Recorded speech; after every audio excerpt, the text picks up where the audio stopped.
A sprawling vista of Englewood unfolds, revealing the harsh realities of dilapidated buildings and graffiti-laden walls. Young Durk, barely a child, becomes an unwilling spectator to a violent clash, his innocence shattered by the brutal scene. The altercation foreshadows the grim trials and tribulations that lie ahead for the youth. In a cramped, dimly lit apartment, Durk, a 17-year-old, finds refuge in the world of words, his pen dancing across the page in his mom's basement in Englewood. Under the solitary glow of a lamp, his brow furrows as he pours his heart into lyrics, each word a testament to the resilience forged in hardship. The muffled sound of a TV underscores the silent struggle of a young man seeking solace in creativity. Beneath the anemic glow of a streetlight, teenage Durk trembles on the precipice of a life-altering decision. Enticed by the false promise of camaraderie, he unwittingly steps into a labyrinth of crime and brutality. In the distance, the chilling echo of gunshots serves as a stark reminder of the ever-present danger that lurks in the shadows. In the makeshift recording studio, Durk uploads his early tracks, a digital spark igniting the fuse of his burgeoning career. His raw talent and authentic voice begin to echo through the digital corridors of YouTube and MySpace, resonating with the heart of Chicago's drill scene. The digital world becomes the stage for Durk's voice, igniting the passions of Chicago's drill scene. In the hallowed halls of Def Jam, a transformed Durk stands on the precipice of stardom, ink sealing his fate. Past shadows eclipse his bright future. Success is within his grasp, yet the ghosts of yesterday linger, a haunting reminder of battles fought and scars carried. In the solemn courtroom, Durk stands as a beacon of hope amidst a whirlwind of gun charges and gang accusations, his future teetering on the edge of legal uncertainty. Durk projects an aura of innocence, the evidence against him relentlessly stacking up like a dam of injustice threatening to drown his dreams. His burgeoning career hangs precariously in the balance, threatened by the looming specter of legal woes and the stain of alleged gang affiliations. In the somber depths of a dimly lit prison cell, Durk is consumed by the shadows, a prisoner of his own thoughts. In the suffocating silence, Durk vows in a voiceover, "This ain't it," a declaration of defiance against his grim reality. He fervently whispers, "I gotta change things," a promise to transform his destiny from the depths of despair. With newfound resolve, Durk affirms, "I gotta use my voice for something good," a beacon of hope igniting in the darkness. On the vibrant music video set, Durk and Drake join forces, igniting a collaboration that promises to redefine the music landscape. Bathed in the radiant glow of newfound success, Durk stands at the precipice of international fame, yet haunted by the specters of his past. Amidst the cheers and applause, the echoes of yesterday cast long shadows, serving as a poignant reminder of the journey from obscurity to stardom. Bathed in radiant spotlight, Durk accepts the Grammy for All My Life with J. Cole, marking a monumental triumph. The audience erupts in a thunderous ovation, celebrating Durk's artistic journey and resilience. This victory, a testament to his indomitable spirit, silences the critics and validates his artistic path. In the dimly lit OTF headquarters, the glow of computer screens casts an ethereal light on a profound mentorship. Durk, a seasoned artist, imparts wisdom to Vaughn, recognizing a kindred spirit in the young artist's raw talent. Their bond transcends mentorship, reflecting a brotherhood forged in shared experiences and mutual respect. Under the intense glare of stage lights, King Von commands the stage, unleashing Took Her to the O upon a frenzied crowd. The roaring crowd pulsates as they are swept up in a tidal wave of pure excitement, their energy mirroring Von's raw intensity. With each verse, King Von etches OTF's name deeper into drill history, solidifying his ascent to stardom. The stage vibrates with palpable energy, a testament to the magnetic pull of King Von's performance and the crowd's unbridled enthusiasm. The Atlanta nightclub pulsates with chaotic energy as flashing neon lights dance across pools of spilled liquor and fresh blood. Gunshots rip through the humid night, their echoes amplifying the terror as King Von collapses, lifeless, onto the cold pavement. Amidst the deafening echoes, members of Quando Rondo's crew scatter like frightened animals, their faces masks of sheer terror and raw adrenaline. The air crackles with the acrid stench of gunpowder, mingling with panicked screams, painting a vivid tableau of urban chaos and sudden death. In the opulent mansion, Durk is kneeling beside Von's lifeless body, his face a canvas of grief and fury. Tears stream down Durk's face as he clutches Von's cold hand, his sorrow a palpable force filling the room. Rising with eyes blazing, Durk vows, "They will pay for this. I swear on Von's memory, they will all pay." With that vow, Durk sets in motion a chain of events destined to lead to his own downfall. In the stark interview room, harsh fluorescent lights cast long shadows on Durk's serious face, revealing the weight of his past. With unwavering intensity, Durk's gaze pierces the silence, reflecting a life forged in the crucible of experience. Durk's voice resonates with conviction as he declares, "OTF ain't just a label, it's family." Inside the FBI office, federal prosecutors embark on a relentless quest to build a case against Durk, filling the air with palpable tension. The prosecutors meticulously piece together a narrative implicating Durk in a vengeful plot against Quando Rondo, seeking retribution for Von's death. Amid mounting circumstantial evidence, a compelling portrait of calculated revenge emerges, casting a dark shadow over Durk's alleged actions. Under the veil of night, a Los Angeles gas station becomes a deadly stage as OTF associates set a fatal ambush for Rondo. In a hail of gunfire, the night erupts as OTF associates unleash their attack, turning the mundane gas station into a scene of terror. Amidst the chaos, Rondo narrowly escapes the barrage, while his cousin, Saviaya Robinson, tragically becomes an innocent victim. The aftermath reveals the grim reality. Rondo's vehicle riddled with bullet holes, a stark testament to the brutal ambush. Inside the cramped surveillance van, the faces of investigators glow with anticipation, illuminated by the digital threads tightening around Durk. Screens flash with a relentless cascade of text messages, flight records, and credit card transactions, each piece of information a nail in Durk's coffin. The air crackles with silent tension as the investigators watch Durk's digital footprint lead them closer, the net drawing inexorably tighter. Aboard a private jet soaring above Miami, Durk's desperate bid for freedom is tragically cut short. In a heart-stopping turn, authorities storm the aircraft, shattering Durk's dreams of sanctuary. As the weight of his actions crashes down, Durk's escape is thwarted, sealing his fate. Durk is arrested on federal murder-for-hire charges. Inside the cold confines of a federal prison, Durk reunites with his crew, the weight of their grim reality hanging heavy in the air. The indictment reveals a sinister plot: ski masks, automatic weapons, and $1 million bounty painting a dark portrait of their alleged crimes.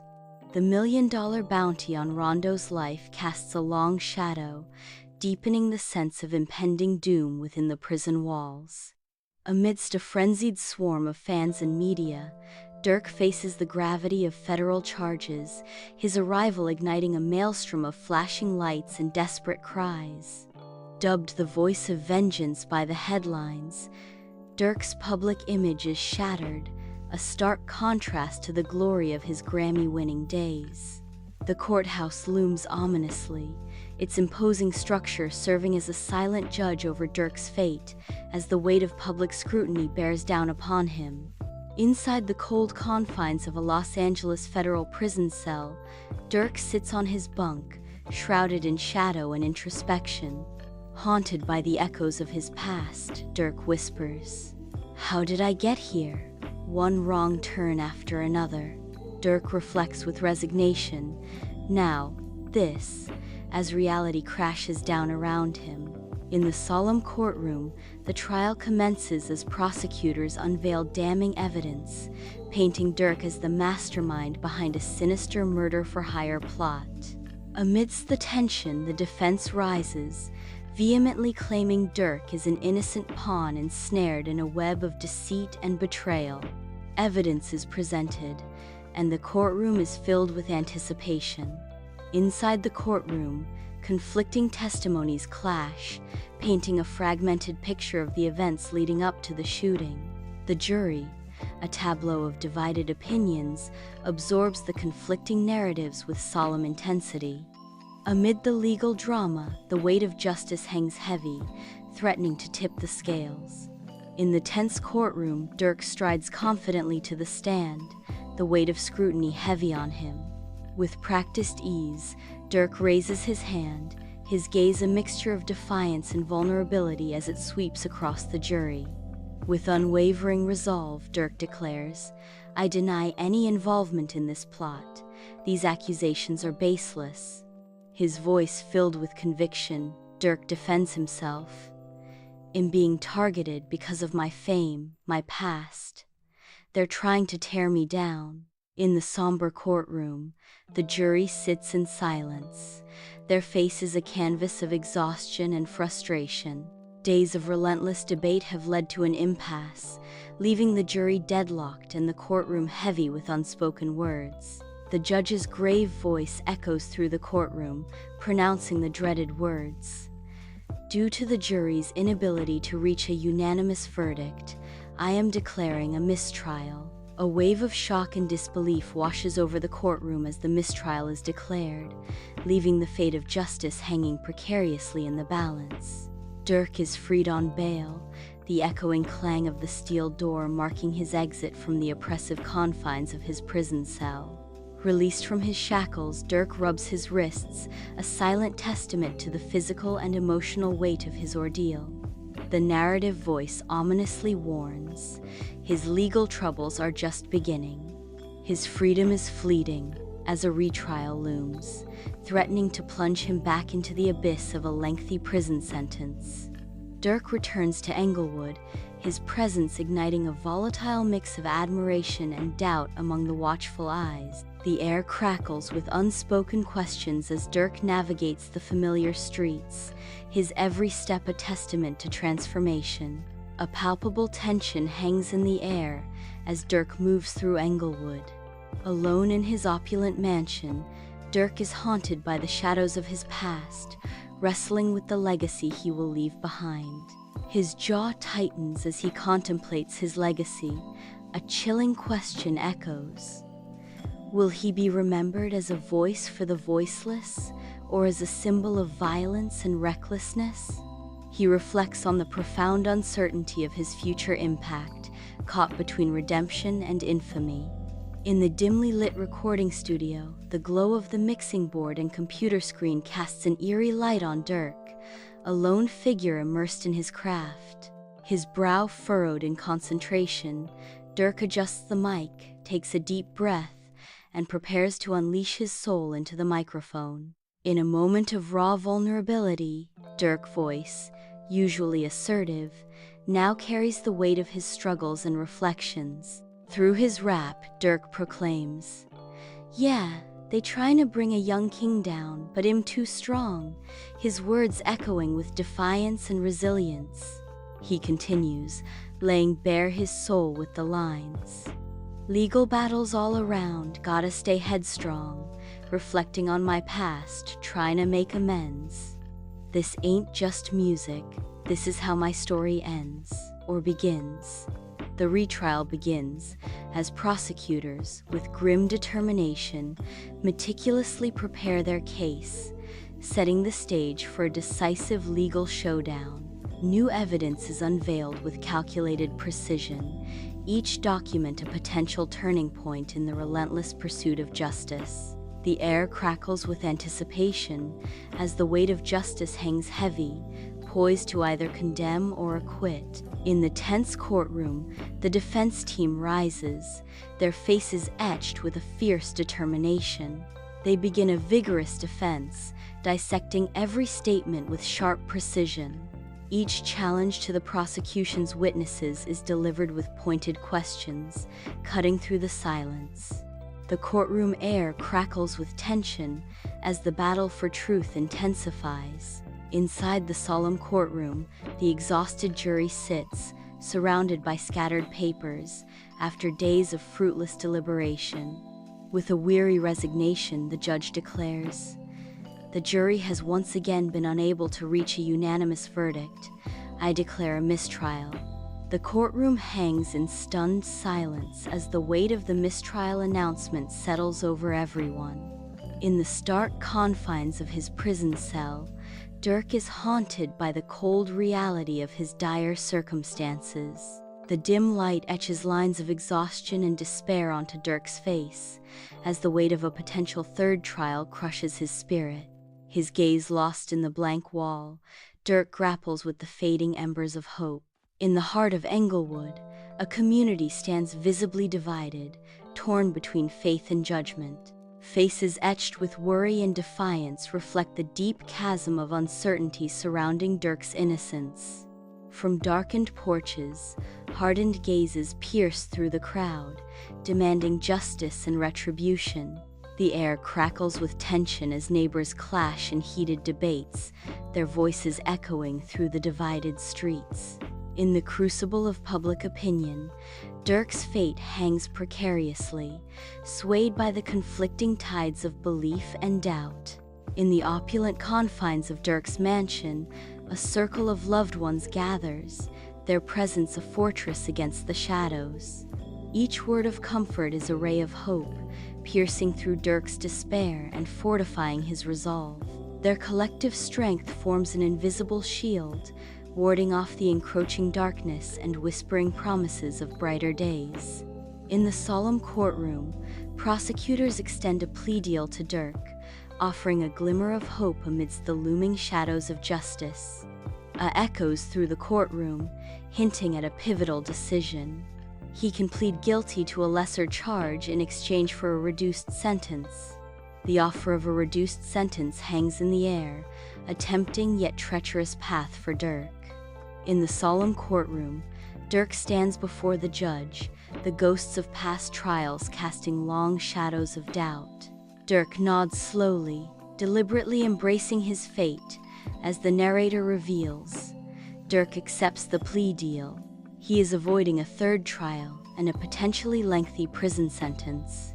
Within the stark confines of his prison cell, Durk begins his sentence, a silent promise of transformation etched in his intense gaze. The cold reality of his confinement fuels his resolve, as he vows to use this time for deep introspection and profound personal rehabilitation. In the dim solitude of a prison cell turned recording studio, Durk's figure is consumed by shadows, his spirit ablaze with lyrical fire. Fueled by remorse and resolve, his pen dances across the page, weaving tales of past sins and future dreams. Each verse echoes with the weight of his past, yet pulses with an unwavering determination to rise above the darkness.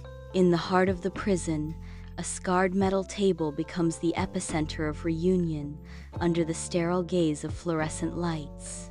Durk sits, a solitary figure amidst harsh surroundings, his face a canvas of untold stories. One by one, family and friends emerge, their faces etched with concern, their eyes beacons of unwavering love and support. In the hushed prison library, sunlight streams through barred windows, casting shadows on Durk as he delves into the depths of a weighty tome. His brow furrowed, Durk immerses himself in the text, each page turned a step further into understanding the world beyond the walls. In the quiet sanctuary of the library, the rustling of pages echoes like whispered secrets as Durk relentlessly seeks to decipher the world.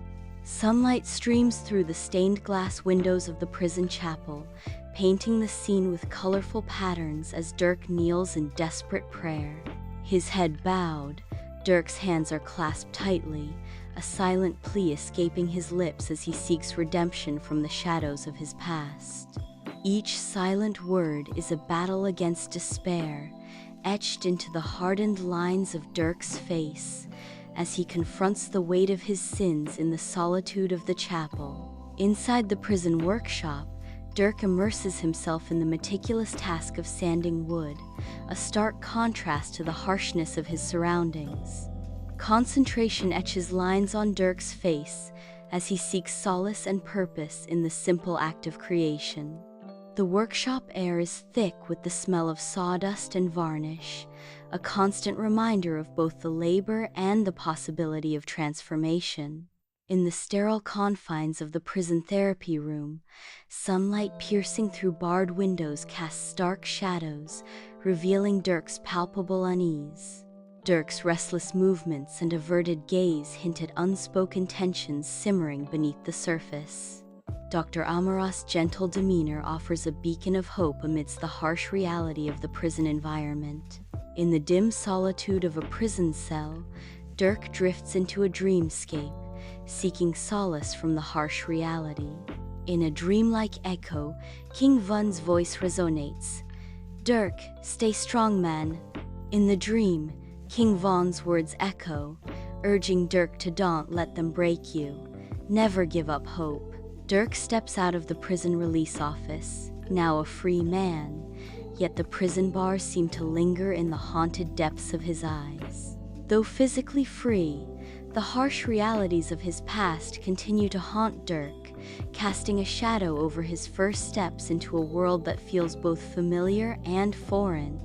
The weight of his past is a heavy cloak that Durk cannot shed as he steps into freedom, forever marked by the experiences that have irrevocably changed him. Durk steps back onto Englewood's streets, now a changed soul, as hope and trepidation intertwine in the air. The streets of Englewood hum with a mix of curiosity and caution as Durk returns, his presence stirring the neighborhood's dormant hopes and unspoken fears. In the heart of Englewood, Durk's return ignites a spark of hope amid the shadows of doubt, his presence a beacon in a neighborhood yearning for change. Inside Durk's mansion, a symphony of laughter and chatter fills the air as he is surrounded by loved ones. In a rare moment of pure joy, Durk's smile radiates through the room, a beacon of happiness long unseen. Durk raises a glass, a gesture of celebration and gratitude, as the joyous atmosphere swells around him. In the dimly lit studio, Durk embarks on a new musical journey, his story echoing from the streets to stardom. The mixing board becomes Durk's canvas as the music captures his journey from darkness to light. Each note tells a story of resilience, a testament to Durk's transformation from the streets to the spotlight. In the softly lit interview room, Durk settles into his chair, poised to unveil a narrative woven from missteps and hard-won triumphs. Ready to share his story, Durk hopes his journey will resonate, offering guidance and encouragement to those who listen. Each word carries the weight of past experiences, carefully chosen to illuminate the path from adversity to hard-earned wisdom. Under the cloak of night, Durk bares his soul to a sea of faces, his raw emotion electrifying the air. With every lyric, Durk's vulnerability becomes a beacon, illuminating the hearts of his devoted fans. The sold-out crowd erupts in a symphony of cheers, their voices echoing Durk's passion and pain. In this shared moment of honesty, Durk and his fans unite, transcending the boundaries of performer and audience. Alone in his mansion, Durk sits shrouded in shadow, the fireplace illuminating his solitude. Lost in contemplation, a faint smile graces Durk's lips as he reflects on a life nearly forfeited. In a surge of resolve, Durk clenches his fist, grateful for the opportunity to rewrite his story. He affirms his determination, resolute in his intent to seize his second chance. Bathed in the radiant glow of a new day, Durk stands as a beacon of hope before the Englewood Community Center. Sunlight dances on the center's fresh facade, hinting at the vibrant future it promises. Young hearts, full of dreams, surge into the center, ready to seize the opportunities that await. This center, a sanctuary of hope, is Durk's defiant answer to the violence that once held their community captive. Bathed in the warm glow of sunlight, Durk exudes a serene strength as he connects with the attentive young people. His gentle authority fills the room as he shares life's lessons, his words striking a chord deep within their hearts. With each anecdote, he offers not just guidance but a lifeline of genuine support, igniting sparks of hope in their eyes. On the streets of Englewood, Durk embodies a beacon of hope, his presence a testament to resilience amid a community yearning for change. His every step resonates with silent determination, echoing the unspoken dreams and aspirations of Englewood residents. In the opulent mansion, Durk reclines in his cherished armchair, the hearth ablaze with a comforting fire as his children's laughter dances through the air. His children, their faces alight with joy, engage in playful antics on the plush rug, their innocent laughter echoing through the room. Across the room, his wife smiles, her eyes reflecting a deep affection as she gazes upon her family, a book gently resting in her lap. In a moment of profound gratitude, Durk is overwhelmed by a wave of contentment, deeply treasuring the simple, loving moments unfolding before him. In the solemn expanse of the cemetery, Durk stands before King Vaughn's grave, his face etched with grief and respect. In a gesture of deep reverence, Durk bows his head, his hand tenderly caressing the cold stone, a silent promise passing between worlds. As the wind whispers through the trees, Durk vows, "I'll keep your memory alive, bro." He seals his promise with the simple statement, "I promise you that." In the opulent confines of Durk's mansion, his figure is silhouetted against the glittering expanse of the cityscape, a tableau of solitude and introspection. His gaze, lost in the labyrinth of city lights, reflects a profound weariness and the weight of battles fought and sacrifices made. In the stillness of the night, Durk reflects on the legacy he seeks to forge, one etched in power, influence, and the haunting echoes of fear and respect. In the dim solitude of the recording studio, Durk reclines in his chair, his face a canvas of exhaustion, yet his eyes gleam with the fire of triumph. The mixing board stands as a silent witness, its controls still, signifying the culmination of countless hours of labor and passion. He has conquered, pouring his soul into a testament to resilience, vulnerability, and unwavering dedication to his community. In Englewood, the echoes of Durk's music resonate with a young boy, igniting dreams of a brighter tomorrow amidst the harsh realities. Hope flickers anew as the cycle turns, promising a glimmer of light in the heart of Englewood.